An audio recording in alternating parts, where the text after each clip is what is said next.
Let's start with the first chapter of class 9th biology, Introduction to Biology. अब सबसे पहले हमारे पास है What is Science? साइंस जो है बेसिकली एक ऐसी स्टडी को कहते हैं जिसके अंदर हम लोग ऑब्जर्वेशंस करते हैं, एक्सपेरिमेंट्स करते हैं और उनके लॉजिकल कंक्लूजन्स निकालते हैं ताकि हम लोग अपने नेचर को या प्रिंसिपल्स को समझ सकें। ठीक है, अब पहले वक्तों में इतनी ज़्यादा हमारे पास साइंटिफिक इन्फॉर्मेशन नहीं थी, ठीक है, लेकिन जैसे जैसे ही टाइम गुजरता गया हमारे पास साइंटिफिक इन्फॉर्मेशन जो है वो बहुत ज़्यादा इकट्ठी हो गई और इसको हमने फर्दर क्लासीफाई कर दिया डिफरेंट ब्रांचेस में।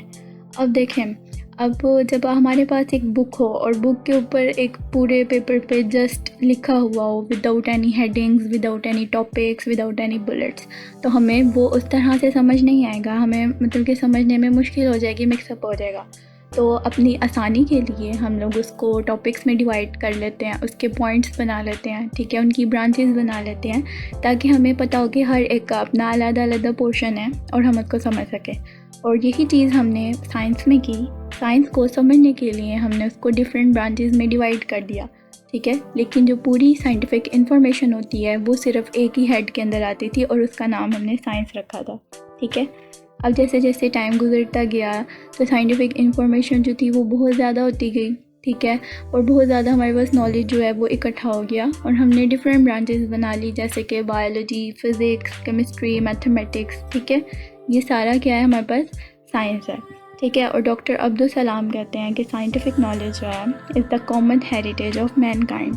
हेरिटेज कहते हैं उस चीज़ को जो हमें अपने डिसेंडेंट से मिलती है। ठीक है, तो ऐसा देखा जाए कि मैनकाइंड में जो नॉलेज है वो हमारे डिसेंडेंट से आगे आगे आता जा रहा है। हमें ज़िंदगी के रहने के तरीके जो हैं वो बेसिकली हमने पहले के लोगों से ही सीखे हैं ना, तो इस तरह से आहिस्ता आहिस्ता उसमें इम्प्रूवमेंट आती जा रही है। ठीक है, तो यहाँ तक था व्हाट इज़ साइंस। नेक्स्ट अब हमारे पास आ जाता है व्हाट इज़ बायोलॉजी। अब बायोलॉजी जो है ये हम कहते हैं साइंटिफिक स्टडी ऑफ लाइफ को।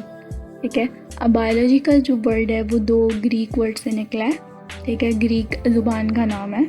इसमें बायोलॉजी का वर्ड जो है उसमें एक आता है बायोस और लोगोस। बायोस का मीनिंग होता है लाइफ, ठीक है, ज़िंदगी, और लोगोस का मतलब होता है थॉट और रीजनिंग। अब किसी भी ब्रांच या किसी भी वर्ड के एंड पे लोगोस या लॉगी लग जाए, लॉजी लग जाए, तो इसका मतलब यही होता है कि हम इसमें इसके बारे में स्टडी कर रहे हैं। ठीक है, अब इस हमारे जो बेसिकली बायोलॉजी का जो कोर्स है उसके अंदर हम लोगों ने अब स्टडी करना है मैनकाइंड के बारे में कि उन्होंने किस तरह से मतलब कि लिविंग थिंग्स किस तरह से सर्वाइव की। ठीक है, इसके अलावा हम लोग अपनी नेचर को अच्छी तरह से समझ सकेंगे और हम लोग उसके स्ट्रक्चर्स, फंक्शंस, ये सारी चीज़ें देख सकेंगे और बेसिकली हम लोग जो हैं ऐसे ये स्टडी करके अपनी जो प्रॉब्लम्स हैं उनके रिलेटेड सॉल्यूशंस जो हैं, रेमेडीज़ जो हैं वो निकाल सकते हैं। ठीक है, अब नेक्स्ट हमारे पास आ जाता है divisions and branches of biology. अब सबसे पहले जो मेजर डिवीजन्स के बारे में बात करें तो हमारे पास 3 मेजर डिवीजन्स हैं बायोलॉजी की। ठीक है, इसके अंदर हम लोग डिफरेंट एस्पेक्ट्स ऑफ लाइफ जो हैं उनको हम लोग मेजर ग्रुप्स में डिवाइड कर रहे हैं। ठीक है, कितने मेजर ग्रुप्स हैं हमारे पास, ज़ूलॉजी, बॉटनी और माइक्रोबायोलॉजी।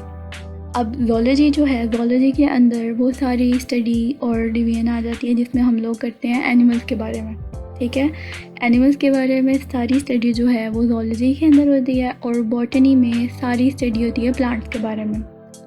माइक्रोबायोलॉजी में हम लोग माइक्रो ऑर्गेनिज़म्स के बारे में स्टडी करते हैं। माइक्रो ऑर्गेनिज़म्स वो होते हैं जिनको हम लोग अपनी नेकेड आई से नहीं देख सकते, हमें माइक्रोस्कोप या लेंस की ज़रूरत पड़ती है, जैसे कि बैक्टीरियाज, वायरसेस वगैरह हो। अब ये थी मेजर डिवीजन। ठीक है, अब मेजर डिवीजन तो ये है। नेक्स्ट अब इसको भी फर्दर समझने के लिए जो है अब डिफरेंट ब्रांचेस में डिवाइड कर दिया गया था ताकि हम लोग उसको फर्दर डिटेल में पढ़ सकें। अब नेक्स्ट हमारे पास आ जाता है ब्रांचेस ऑफ बायोलॉजी। अब सबसे पहले हम लोग पढ़ते हैं मॉर्फोलॉजी, मॉर्फ और ओलॉजी। अब मैंने पहले ही बताया था कि जिस वर्ड के एंड पे लॉजी लग जाए उसका मतलब है हम इसमें स्टडी देख रहे हैं। तो इसकी सिंपल डेफिनेशन तो इस तरह हो जाएगी कि this branch deals with the study. ठीक है, ये सब के फर्स्ट पे लग के आपकी तकरीबन हाफ डेफिनेशन तो हो गई है। अब आता है मॉर्फ। मॉर्फ के जो वर्डली मीनिंग होते हैं वो है फॉर्म, और स्ट्रक्चर। ठीक है, तो मॉर्फोलॉजी में हम लोगों ने लिविंग ऑर्गेनिज्म के फॉर्म्स और उनके स्ट्रक्चर देखने हैं, उनके बारे में स्टडी करना है। जैसे हमारे ह्यूमन के अंदर स्टमक, किडनीज, ये सारी चीज़ों के स्ट्रक्चर, इनकी फॉर्म, इनके बारे में स्टडी करने को हम लोग मॉर्फोलॉजी कहते हैं। Second branch is molecular biology. ये बेसिकली मिक्सचर है बायोलॉजी का और केमिस्ट्री का। ठीक है, इसके अंदर हम लोगों ने मॉलिक्यूल्स ऑफ लाइफ के बारे में स्टडी करना है। अब हमने पढ़ा हुआ है कि ह्यूमन बॉडी के अंदर बहुत सारे मॉलिक्यूल्स पाए जाते हैं, जैसे कि वाटर, प्रोटीन्स, कार्बोहाइड्रेट्स, लिपिड्स और न्यूक्लिक एसिड्स वगैरह। ठीक है, और इन सब की स्टडी को हम लोग मॉलिक्यूलर बायोलॉजी में करते हैं। थर्ड टाइप है हमारे पास एनाटमी। एनाटमी का वर्ड जहाँ भी याद है उसका मतलब ये होगा कि हम इस चीज़ की इंटरनल स्ट्रक्चर के बारे में स्टडी कर रहे हैं। तो the anatomy deals with the study of internal structures. ठीक है, जैसे ह्यूमन बॉडी के सारे इंटरनल स्ट्रक्चर्स की स्टडी हमारी एनाटमी की ब्रांच में आ जाएगी। Fourth type is histology. Histo कहते हैं टिश्यूज़ को। ठीक है, इसका साइंटिफिक नेम है टिश्यूज़ का। हिस्टोलॉजी में हमारी आ जाती हैं माइक्रोस्कोपिक स्टडी ऑफ टिश्यूज़। अब आप पिक्चर में देख सकते हैं, जब हम टिश्यू को माइक्रोस्कोप के नीचे देखें तो वो इस तरह से अपीयर होते हैं। तो हिस्टोलॉजी वो वाली ब्रांच है जो कि डील करती है with the study of the microscopic study of tissues. Fifth one is cell biology. अब इसके नाम से ही पता लग रहा है, इस ब्रांच के अंदर हम लोगों ने वो वाली स्टडी करनी है जो सेल्स के रिलेटेड होगी। ठीक है, तो इसके अंदर हम लोग करते हैं structures and functions of cells और सेल ऑर्गेनेल्स। अब हमने पढ़ा हुआ है कि सेल जो है वो बेसिक यूनिट ऑफ लाइफ होता है। ठीक है, और सेल के अंदर भी डिफरेंट फंक्शनिंग यूनिट्स होते हैं, उनको हम लोग ऑर्गेनेल्स कहते हैं। तो इन सब की स्टडी जो है वो सेल बायोलॉजी में आती है। ठीक है, इसके अलावा हम लोग सेल डिवीजन भी इसी ब्रांच के अंदर देखते हैं। ठीक है, सेल डिवीजन अब हमने बोला हुआ है कि जो उनसे होते हैं ह्यूमन या एनिमल्स, ये मल्टीपल सेल से मिलके बने होते हैं। ठीक है, तो उनमें डिवीजन हुई है तो तभी वो मल्टीपल हुए हैं ना, तो वो बेसिकली वो सारा प्रोसेस भी हम इसी ब्रांच के अंदर देखते हैं। Sixth type is physiology. Physiology जो है it deals with the study of function of different parts. अब फिजियो का मतलब होता है फंक्शंस ऑफ डिफरेंट फंक्शंस के बारे में स्टडी करना। ठीक है, तो फिजियोलॉजी के अंदर हम लोग अपने लिविंग ऑर्गेनिजम्स के डिफरेंट पार्ट के फंक्शन के बारे में पढ़ेंगे, जैसे लंग्स का क्या फंक्शन होता है, स्टमक का क्या फंक्शन है, किडनी का क्या फंक्शन है। ठीक है, ये सारी चीज़ें हम लोग फिजियोलॉजी के अंदर पढ़ेंगे। तो अभी तक हमने 6 टाइप्स पढ़ ली हैं। ठीक है, एक दफ़ा रिवाइज कर लेते हैं। तो फर्स्ट वन वाज मॉर्फोलॉजी, जिसमें हम लोगों ने शेप एंड स्ट्रक्चर, ठीक है, लिविंग ऑर्गेनिज्म का देखा। Second one was molecular biology, जिसमें हम लोगों ने मॉलिक्यूल्स ऑफ लाइफ के बारे में स्टडी करनी थी। Third one was anatomy. Anatomy में हमने इंटरनल स्ट्रक्चर्स देखे थे। Fourth one was histology. Histology के अंदर हम लोगों ने टिश्यू के बारे में स्टडी, सेल बायोलॉजी में सेल के बारे में स्टडी, और फिजियोलॉजी में फंक्शन ऑफ डिफरेंट पार्ट्स के बारे में स्टडी थी। ठीक है, नेक्स्ट चलते हैं। नंबर 7 पे हमारे पास आ जाती हैं जेनेटिक्स। अब जेनेटिक्स बेसिकली होती हैं स्टडी ऑफ जीन्स और उनके जो इनहेरिटेंस में रोल है। ठीक है, इनहेरिटेंस और जीन्स ये सारी वो चीज़ें होती हैं जो एक बेबी अपने पेरेंट्स से लेता है, लाइक उसका आई कलर, उसके बालों का कलर, उसका स्किन टोन जो है वो किसी ना किसी अपने या फादर से या मदर से मैच कर रहा होता है। तो ये बेसिकली किस वजह से होता है, जीन्स की वजह से उसको उनसे जीन्स मिली होती हैं। ठीक है, इनहेरिटेंस जो होता है, इनहेरिटेंस भी वही इसी चीज़ का नाम है कि ये बेसिकली करैक्टर्स होते हैं जो कि एक जनरेशन से दूसरी जनरेशन में ट्रांसफ़र होते हैं। ठीक है, तो ये वाली सारी स्टडी जो है ये हमारी जेनेटिक्स के अंदर आती है। नंबर 8 पे हमारे पास है एम्ब्रायोलॉजी।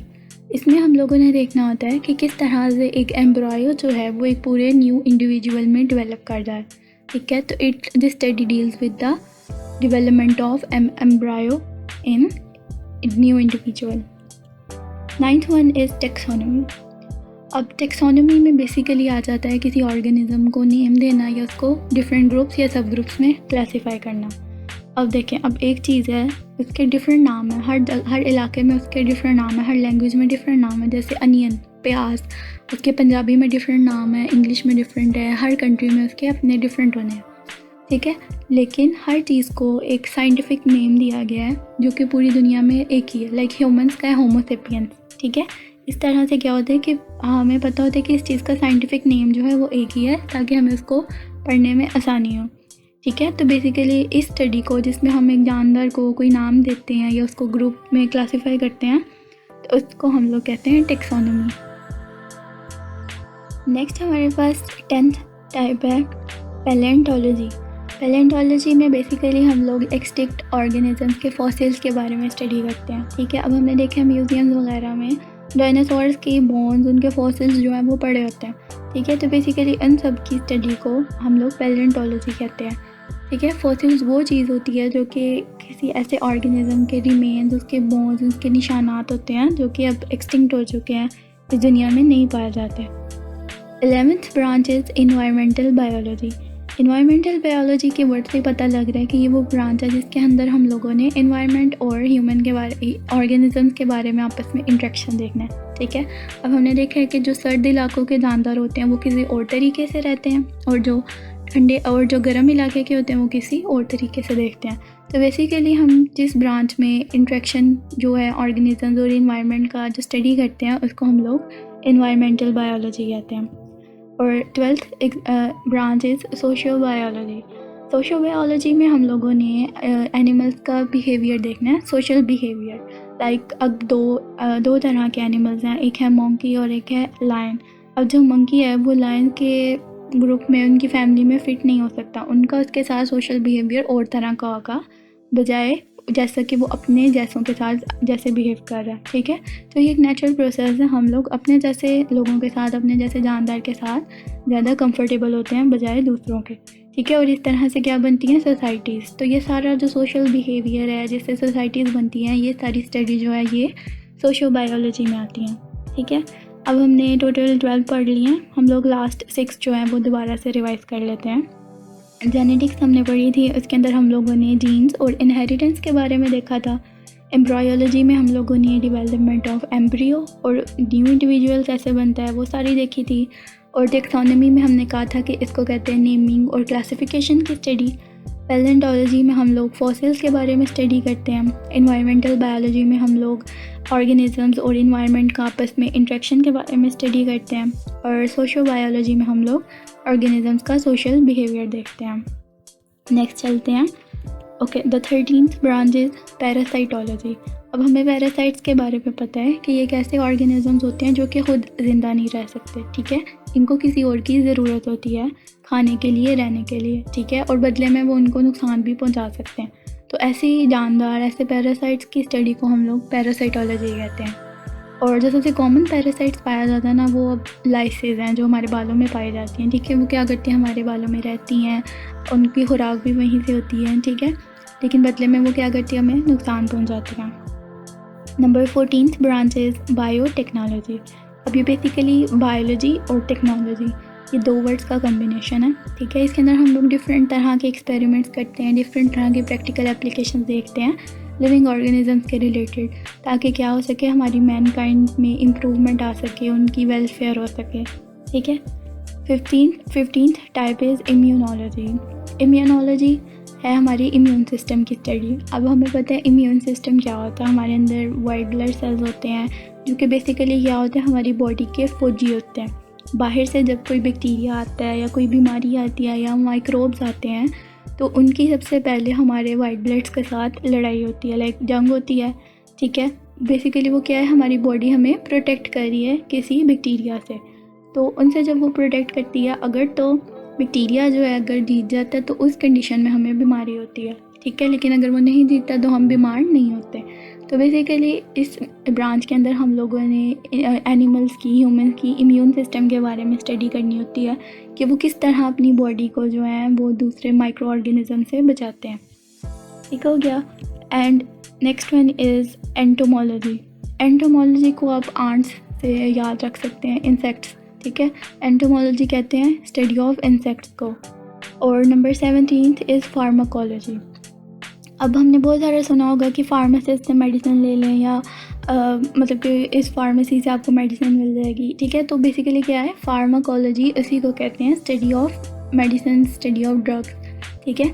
इसमें डिफरेंट तरह की ड्रग्स आ जाती हैं और उनके ह्यूमन बॉडी सिस्टम पे डिफरेंट तरह के इफ़ेक्ट्स आ जाते हैं, उन सब को हम लोग स्टडी करते हैं फार्माकोलॉजी के अंदर, ठीक है। अब आज के मेजर बायोलॉजिकल इश्यूज़ के बारे में बात करें तो वो यही है कि ह्यूमन पॉपुलेशन जो है वो बहुत ज़्यादा ग्रो करती जा रही है। और इसके साथ साथ इन्फेक्शियस डिजीज़ भी बहुत ज़्यादा ग्रो कर रही हैं, ठीक है। और डिफरेंट तरह की एडिक्टिव ड्रग्स हो गई हैं जो कि हमारे बॉडी को इफ़ेक्ट कर रही हैं, हमें एडिक्टिव बना रही हैं उसके, ठीक है।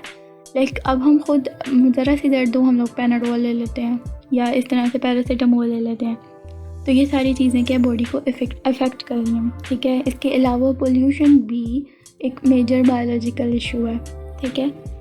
तो यहाँ तक थे हमारे आज का टॉपिक ब्रांचेस ऑफ बायोलॉजी। तो थैंक यू फॉर वॉचिंग। अगर आपको किसी किस्म का क्वेश्चन है इसके रिलेटेड तो make sure to ask in comment section.